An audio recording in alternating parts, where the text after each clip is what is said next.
Lived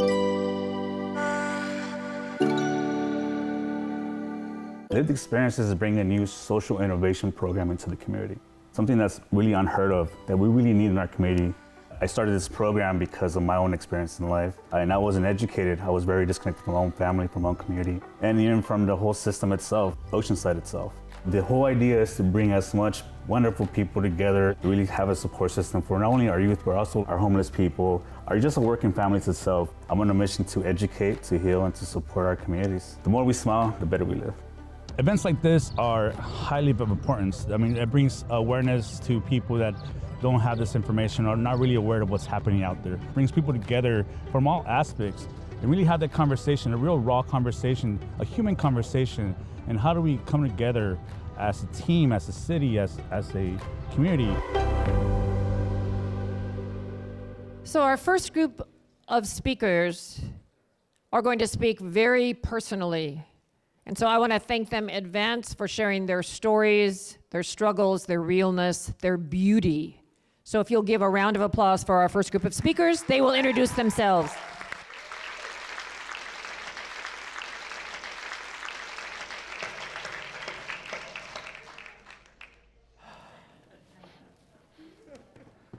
You guys sure about this? Good morning. Si se puede. This moment means a lot to me. This means a lot to me. How you guys doing? Yeah, come on, cheer it up, let's go. Oh man, this has been a journey. I stand up here and I'm humbled. I am blessed. I feel the love. I feel the presence. I feel value right now. You guys are giving me worth.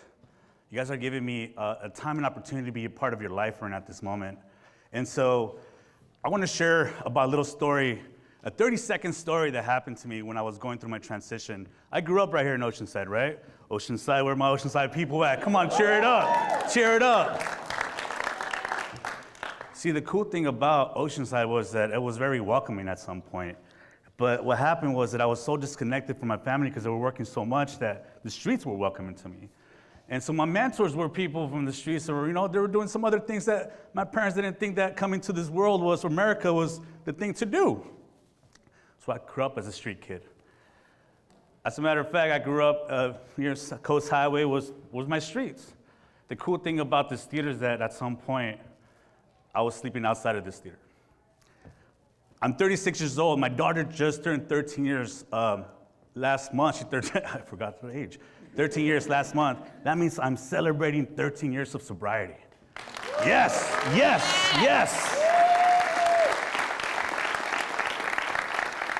Let me explain something to you.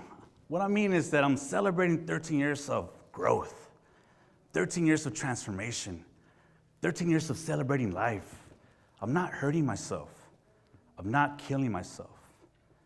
And that's the most beautiful part about mental health that has taught me how to respect my own feelings, how to respect my own thoughts, how to respect and value my own decisions, how to respect the people around me. See, you guys are part of my network. You guys are part of my support system now that I didn't have back then, or that I did, but in a different way, right? And so today, you guys are giving me that value, that trust, that motivation to keep going. And it's all because of the power of mental health, the power of the language of mental health. So here's my 30-second story. I was walking down the street, just a kid, disconnected, had nowhere to go. And some guy goes up to me and said, "Hey, dude, you look lost." I was like, well, I got nothing to do, right? I got a backpack full of beer. I got some crack pipes in my pocket, and I'm walking down the street. And some guy just decided to take this time to say hi to me. He bought me a burrito. That's why I love burritos, hence the stomach right now. Don't be judging. But he gave his time to me. And as I kept going, I realized, man, there's something out there who just noticed me. And that just kind of changed my mind. I'm like, damn, dude, there's someone out there who actually cares about me. My parents love me, but they just work so much. They were just working all the time. But this one individual that said hi to me just changed the way it made me feel that one day. Now I asked all you guys to be here today because I want all of us to change the way we approach people, the way we change in our language and our communication, the way we go about saying hi, the way we go about just introducing our services to individuals. Because there was at some point that I was looking for help. And I was never good enough because of a grant. I was never good enough to qualify for services. When I was searching for help, it was always my fault. I was never drugged enough. I was never drunk enough. I was never poor enough. I was never Mexican enough. I was never white enough. I was never enough for people to help me out, for services, for nonprofits to say, hey, dude, let me give you the day of light or the time of the day. So the coolest thing for me right now is that everybody's here because of me. Come on now. Come on now. Yes. Come on now. Yes. Yes. And that to me is still new. It's different. I don't know if you guys are here because you guys want something from me, because I'm data to y'all. I don't know if you guys are here because you guys are getting paid to be here, whatever the case might be. But you guys are here. And today we walk out of here as best friends. And for those who don't know me, you better hug me. And for those who also know me for years, I just want to give you more hugs and kisses. And so today, I would love for you guys to participate. I would love for you guys to grow with me. Give me more chance, give me more opportunity like me. We have people in this room who care. You guys care so much that you guys should spend a day with me, drive from San Diego, come all the way to Oceanside, eat some tacos, and just get to learn from us. So today, I love you guys. Tomorrow, I will love you guys even more. And I'm sure that we're here because it's this collaborative effort. Because as we all know, collectively, it's our fault that society is the way it is. Collectively, it's our fault. But collectively, we also have the solution and the power to change people's lives. And it all takes 30 seconds of people's time to just say hi to somebody. We all are deserving of public safety. We all are deserving of love. We all are deserving of every single resource this God-given earth has given to us. Let's use it for the better. All one. Love you guys.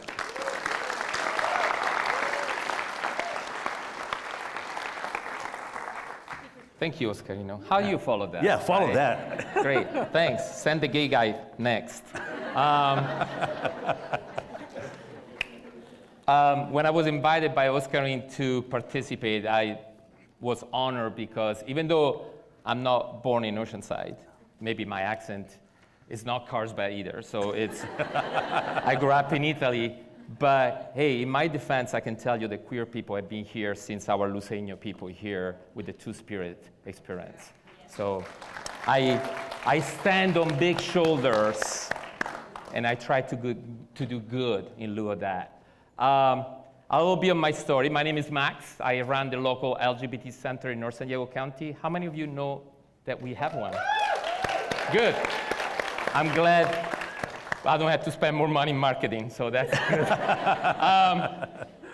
I'm an immigrant.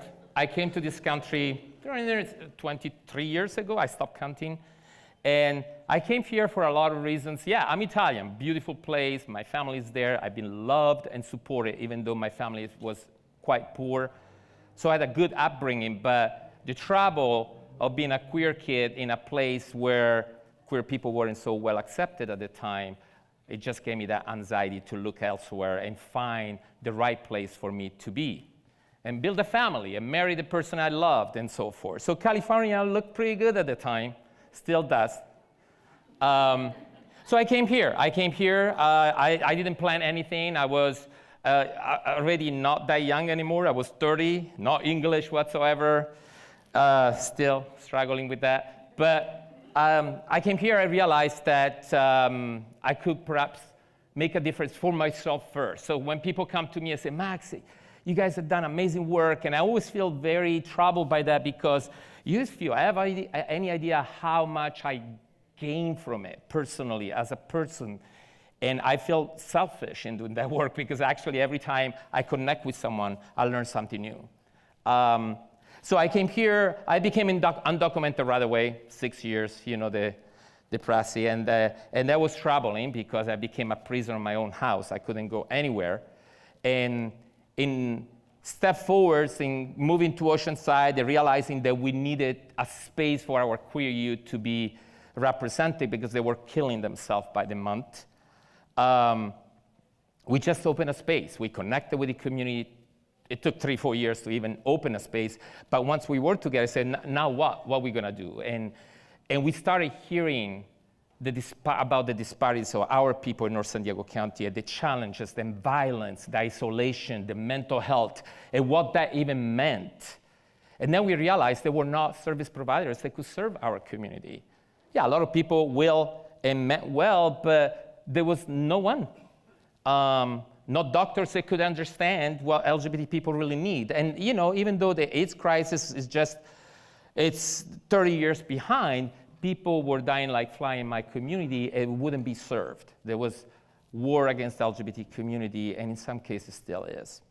Well, I'm sharing all of this with you not because I want to bring this heavy cloud and so much love that Oscarine and his team have created, but because we need to be conscious about having real conversation where we are today.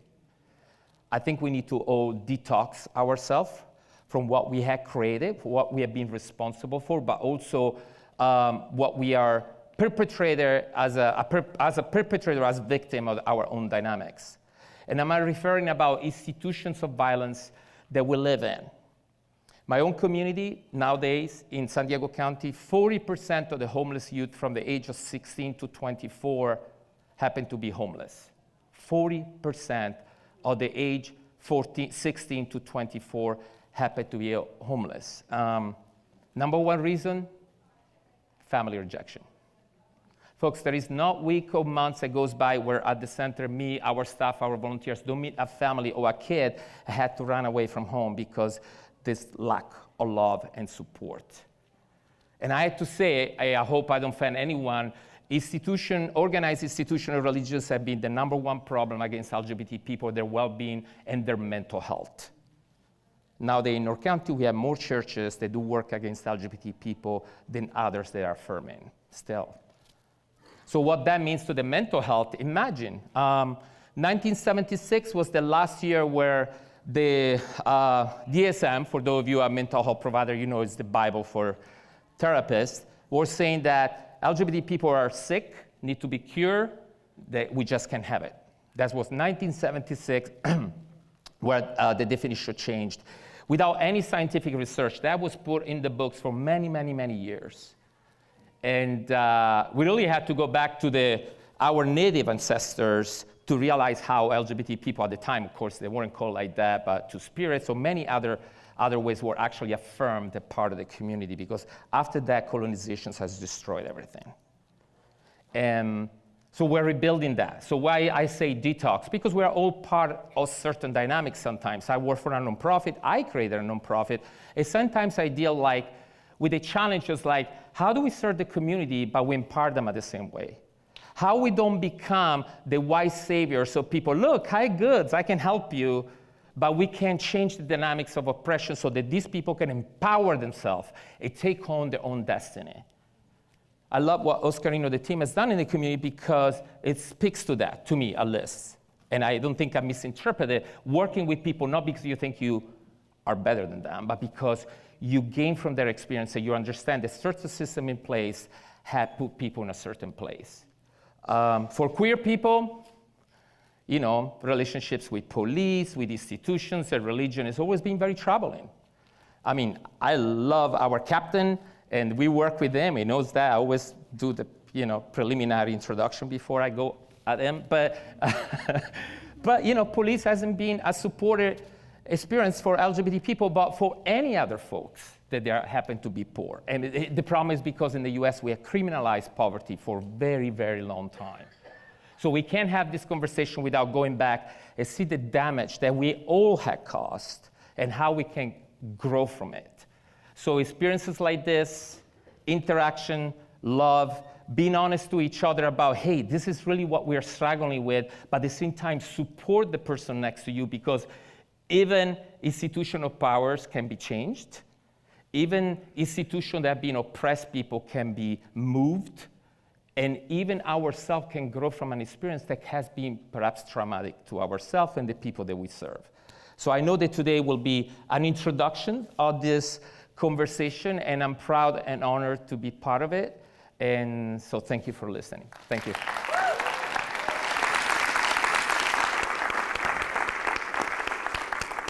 Don't stop. Keep the energy going. Keep the energy going. Woo! Wake up! Wake up! I am Tanisha Patrice Harrell. One of the most important things to my identities is that I'm a mother. Whew. And I'm not just any mother. I'm here. I'm a proud mother. I've worked hard. I've done all the things that they told me I should do. I went to work 9 to 5. And after that, I went to school too. Because education leads you out of poverty. Oh, that talented 10th they told us about. I knock on doors and encourage my neighbors to vote. Vote. Have your voice heard. All around, I'm bringing along like my ancestors did for me. I'm bringing along my sons. I'm bringing along my babies. I'm bringing along my nephews and nieces so they can see what community be. So they can taste and experience different cultures, different experiences. We got the Cuban drums going over here. We got the mariachi going over here. And we got the sound of anguish and pain throughout my community. But I love my communities. So you may be saying, T? T. Okay, come on now. You may be saying, T. T. What story are you trying to share with us? The story that I'm trying to share with you is that in 2020, my life began to empty out. Some due to COVID, some not. Some people I got to say goodbye to, some I didn't. And I didn't want to be that black girl that had to always go back to work and say, hey, I lost another family member. Well, we're talking about mental health, right? I'm struggling with that word because that is not a word that is welcoming to people of color. It's not welcoming to people, period. So if anybody wants to explore another way to categorize it so that it can be more welcoming, and how not only do we diagnose, but how we experience it. I'm resourceful. I work in the nonprofit sector. I'm connected to my community. But recently, a loved one started experiencing human distress from all the loss. All the loss. All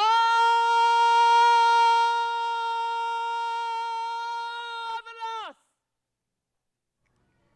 And couldn't take it anymore. Started experiencing things. You see, I'm careful in how I tell this story because even though it's a part of me, some of it ain't for me yet to tell. Although the individual gave me permission. But see, I'm a black mother. And I know what to do. I had to call PERT. Black mothers don't call the police on their loved ones. But I will tell you, I was met with grace and mercy. And if you're holding that sign to let me know it's my time, I cannot see. Because see, that's the other thing. I'm vision impaired, so you're gonna have to come a little closer. Or you're gonna have to say T, I'm just keeping it real. I gotta shake it off a little bit because I'm getting I'm feeling it in my body, you know? The word love. The word love. The word love. Love. The word love. It's hard. We've been lied to. It's hard. And I'm not everybody's cup of tea. Today I am Earl Grey with no creamer.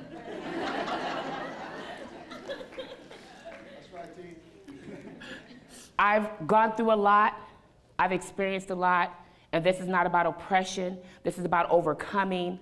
I had to fire. You understand what I'm saying? The story may not be connecting to you. I'm not giving you a beginning, a middle, and an end, and in between because I'm still in it. I'm still in it. And so those of you who are experiencing things, it's okay. It's okay. And I'm gonna give myself kudos because I'm an empath and I feel emotions and I feel some people in this space. I didn't want to feel y'all. I didn't want to feel my own stuff. but I feel it, because the moment that I stop feeling properly, I lose my sense of love, because that's how I'm made up.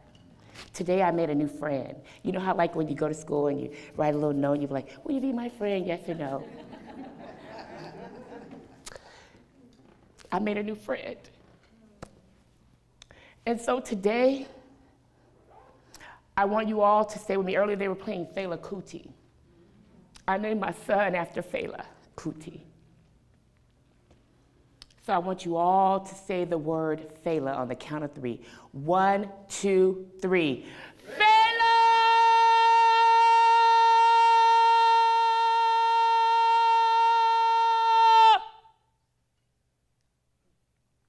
Do you feel that? Then you're all right. Ashe.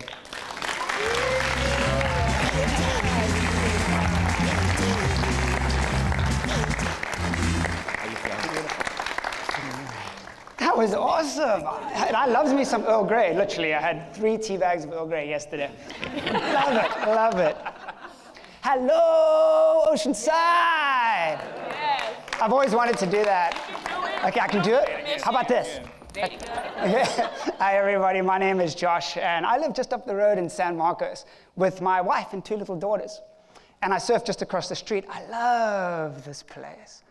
I want to invite you to come with me on a journey as we slow down today. We zoom out and get a bird's eye perspective, and we learn to listen to the birds. That's what I was going to say. That's exactly right. I actually had an opportunity to learn how to speak to the birds in South Africa. It was an interesting experience. In South Africa, we have the shamanic South African sangomas, who, when a person is experiencing what in the West would be considered a mental health psychosis, the sangomas take them in and teach them how to become mediators between the unseen realm and the community. I'm not saying that the sangomas have it all right, no, definitely not, but I am saying there's an unseen realm of meaning and purpose and connection. That meaning and purpose and connection is a chorus that I'm going to keep coming back to as we learn to sing this new song together. So when I was back home, I went to go visit a sangoma, and he picked me out. He said, you've got the gift. Come with me, and I'll teach you how to talk to the birds. I politely turned down that, unfortunately, because I had a flight to Singapore. But I did eat the guy's spinach, so who knows what that did. But what I did do was go on my own mental health journey. I got pushed down Alice's rabbit hole. And through that experience, I learned to talk a different language, the unseen language of the neurodiverse. I've come to believe that the neurodiverse are the canaries in the coal mine. And so let's learn to speak a different language today. I had to learn this in some ways the hard way. Diagnosed bipolar type 1, 6 involuntary psychiatric hospitalizations, 2 arrests. Studied this stuff, studied psychology, got degrees in that, and in theology, the study of God. And now I get to work with the National Alliance on Mental Illness, NAMI, San Diego, and powerhouses like Interfaith, and now my own company, Inspired Mind Mental Health, to learn to sing this new chorus together. And the song gets bigger and bigger the more that I zoom out. I'm loving how we're singing. So I want to invite you to sing a new song with me today, to learn a new language as we zoom out and get a bird's eye perspective. And what we're going to see as we zoom out is that we're all one. We are all united by love. And that there's opportunity, that the neurodiverse are giving us a gift if we have ears to hear. I really just so appreciate you bringing your minds and your hearts here today. I don't take your attention lightly. This is where change happens. Change happens in our mind, right here today. And it starts with a vision. And that vision is a zoomed out perspective of our interconnection, and how if we can learn to listen to the chirps of the neurodiverse canaries in the coal mine, we can create societal metamorphosis in the direction of holistic wellness. So hence my talk, Neurodiversity Gifts, Your Canaries in the Coal Mine.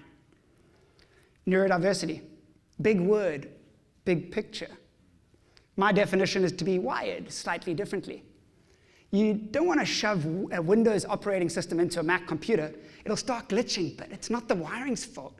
It needs the right software, and with the right software, beauty can be created. Neurodiversity is beautiful. It's a subset of biodiversity, that the intelligence that undergirds all of this made us different for a reason. And what might that reason be? Enter the birds. So in the early 1900s, miners used to take canaries, birds, into the coal mines with them, because canaries can pick up on the unseen ecosystem. They're sensitive to environments that the miners would miss. So if the canaries passed out, the miners knew how to read the signs, and they bailed from the mine because they knew that soon enough, that would happen to them too. The neurodiverse amongst us, those who can pick up on the unseen ecosystem, are offering us a gift that the oxygen, the vitality of meaning, purpose, and connection are missing from the environment. It's worth listening to the neurodiverse because the oxygen is scarce in our reductionist materialism paradigm where there's no meaning and purpose. We're just random atoms bumping up against each other. So in these few minutes that we got together, let's dig a little deeper. Let's look at mental health, psychology. Psychology is deep. The word psychology means the study of the soul. And some of the grandfathers of psychology, Carl Jung and William James, believed that if you dig deep enough, you're going to find that we're all connected. As William James said, humans are like islands in the sea, separate on the surface, but connected in the deep. What affects the one affects the all. So the problem is that we forgot this in the West. Both the problem and the solution are in our minds. The problem is that we forgot our interconnection. We put mental health in a box in our minds where it's about someone else, some other group of people, the mentally ill. Thank you. So that we can pity them and we can help them, but at an arm's length. But it's not about the other. It's about you because it's about us. What affects one affects the all. We're all parts of a larger organism. A couple of weeks ago, I had this allergic reaction to the dust mites in my house. I got super itchy behind my knees. But I knew that it was an ecosystem problem. I didn't solve the problem by cutting off my legs or swathering them in numbing cream. I was like, all right, cool, thanks, itch. Where's the problem at? Found the dust mites, cleared them out, and now my whole family sleeps better. By silencing the alarm, we don't get rid of the threat. And so what is the threat? The threat is the lack of the life-giving oxygen of meaning and purpose and connection. That's what the threat is in our society. And this threat can manifest in the neurodiverse in different ways, on different sides of the spectrum. We're all on some sort of a spectrum. This lack of this air can manifest in depression, where everything's meaningless, and we're suffocated by the quiet desperation that consumes, like the society we serve. Been there, clinical depression sucks, so bad. And then it can manifest in the opposite end as well, in so-called psychosis, where there's an abundance of meaning everywhere, but we don't have the maps to interpret them. We don't have the community to help us, the wise elders who can guide us through these maps of meaning. So it's just chaos. It's just absolute chaos. I've been there too. In my so-called psychosis, the line between my inner world and my outer world dissolved until I was everything. I was all of you. We were all one consciousness, experiencing itself from different angles. So I messed that up. I misnavigated that. Well, I didn't have maps. And now I'm being the change I want to see in the world, and in community, I'm creating those maps. But is there something to be learned from that bird's eye perspective of unity? Well, who are you? Where is the line between your inner world and your outer world? Where's the line between the air that you breathe in and the trees breathe out? Are you sure we're so separate?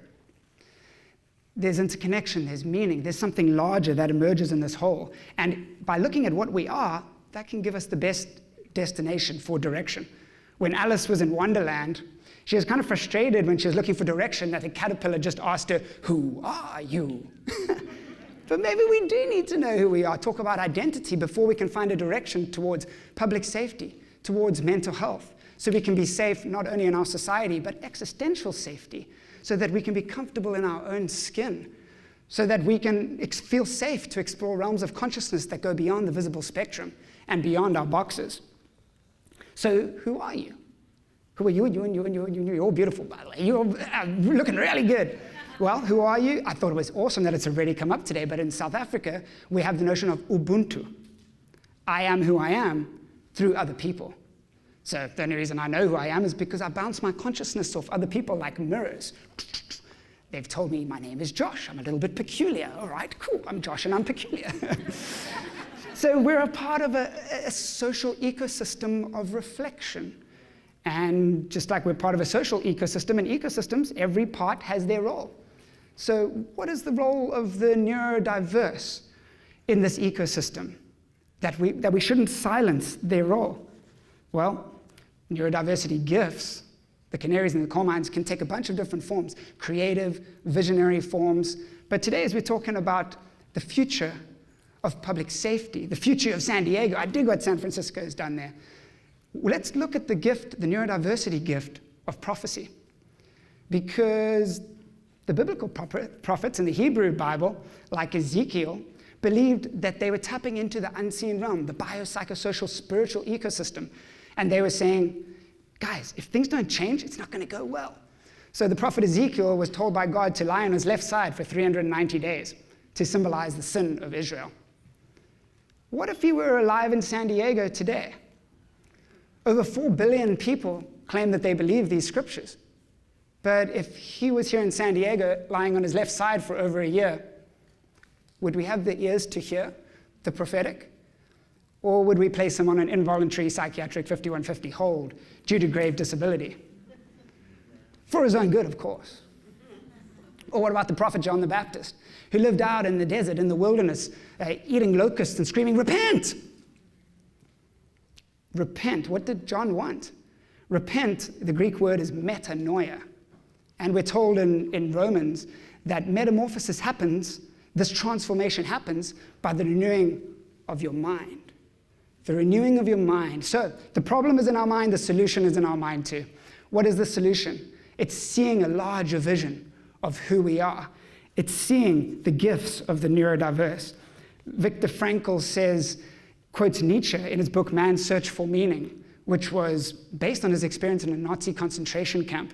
He says, the person who has a why can bear almost any how. We need the why brought back into mental health. We need meaning and purpose and connection. So in the final section here, let's get practical in 3 steps, 3 increasingly zoomed out steps. First, we need a change in the mental health field. Then we need a change in education broadly. Then we need capitalism 2.0. Within mental health, we need to train the mental health professionals and the public in different models, and these cultural competency models that stop people being put in these boxes with these sharp edges that you can bump your head up. A box is an accurate representation of where we are. A sphere is a much more accurate representation, and any point on a sphere could be the center. Any of your experiences could be the center of societal change. And so since the neurodiverse are sensitive to the unseen, in the mental health field, let's create schools for the gifted, for the neurodiverse amongst us, so that we can equip them on their hero's journey and teach them the patience and the skills to be able to transmute this inspiration into personal and collective transformation. So then what about within education? Within education, we create new mental health models for the kids, programming that allows them to be authentic and free and visionary, so that we move past the industrial age cookie cutter complex where we're trying to cut out squares, and rather into the information age of discovery, where we put them into visionary projects of synergy. And then finally, within capitalism 2.0, let's rethink our value and currency exchange system, because currency value is a reflection of what matters. With all this automation, let's let the machines do the working for us so that we can focus on what matters on our deathbed, the meaning, purpose, and interconnection. I know it's a big step, I know it's a big journey, but we can do this together. You can drive from San Diego to New York in the dark with just the headlights of your car in front of you, just one step at a time with that illumination. There's illumination right here in this room. There's illumination everywhere. And it starts right here with all of you. There's real power in synergy. There's real power in collaboration. And the stage is set with COVID and the dismantling that happened. We can create a new vision of the future, a vision that includes the unseen and the mediators of the unseen. Nikola Tesla, the neurodiverse person himself, said, "The day science begins to study non-physical phenomena, it'll make more progress in 1 decade than it would in all of its centuries of existence." We can create that progress, that change for all of us by feeding these seeds of the neurodiverse, which can blossom into oak trees that we can all kick it under the shade of. So it's been an honor singing with all of you today as we continue to listen to the birds chirping and sing amongst the neurodiverse. I'm at inspiredmindmentalhealth.com. Let's keep singing the next verse of the song and come back to the chorus of meaning and purpose and connection. I want to thank all of you, and I want to thank you, Oscarine, for putting this together. Thank you very much. Chirpity chirp, chirp, chirp, chirp, chirp.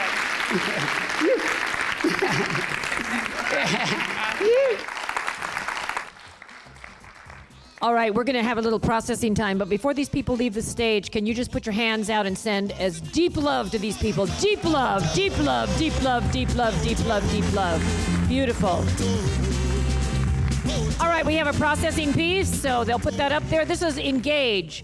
Where was hope manifested in what you heard? What do these messages mean to you? Talk to the people around you. You got 5 minutes. Talk to the people around you.